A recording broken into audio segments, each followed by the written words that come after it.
Welcome to a brand new video. Today we're talking about the 3 most common mistakes you make with your short irons.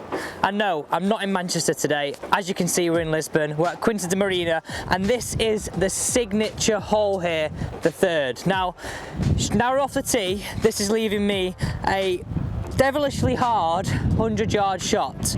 So for me to avoid these 3 mistakes is absolutely key.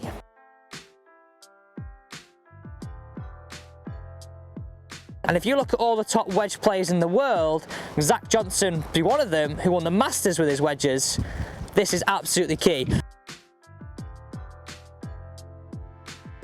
Most common mistake number 1 with the short irons: how you set up to the golf ball. I think a lot of people, when they get a short iron in their hand, try and mirror the setup like they do with probably their favourite club, their 7-iron. When it becomes very much 50-50, feet are very squared onto target, and we haven't got the time, we haven't got the momentum to open up into the golf shot, leading us to fats, thins, and of course, sometimes we can get lucky, but in a situation like this, I don't want to rely on that. Okay, so what setup would I like you to produce? I've got my 54-degree wedge here, okay? I carry 54, 58 and a 50 degree. I want to know exactly what wedges you carry in your bag, so please do comment down below what wedges you are gaming for the 2020 season. So my simple setup routine I give to everybody works like this. Place the club in. Feet, I want you to start weight neutral and on hip width apart.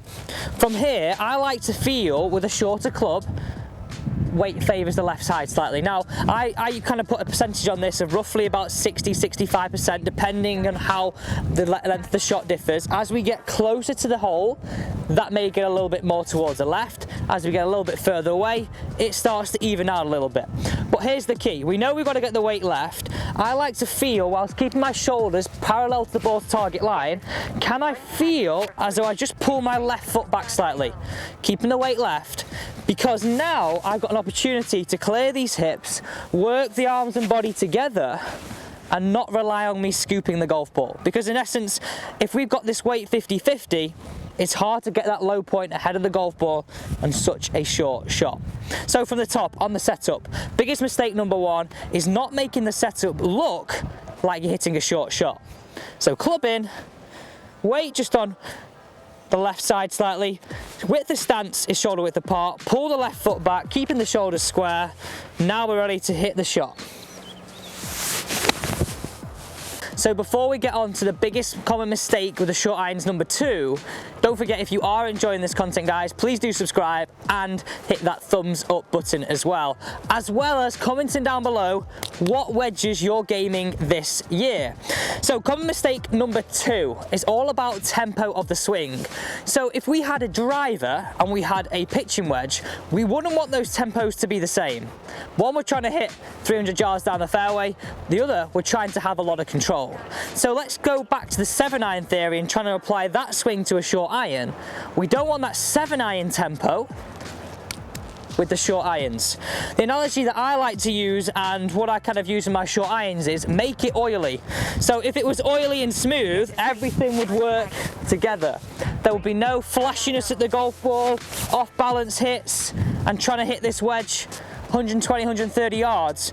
We're looking for control, we're looking for accuracy, and if you look at all the top wedge players in the world, Zach Johnson be one of them, who won the Masters with his wedges, this is absolutely key. So the most common mistake number 2 is too much of a flashy tempo into the golf ball. In the setup from before, left foot back, weight left, oily tempo.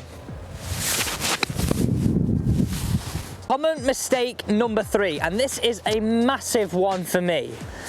We all have this illusion that we have to hit our wedges 120, 130 yards, and I've sort of alluded to this in terms of the tempo. I want you to have set distances for set shots, and I would like to feel that I never go beyond 75%.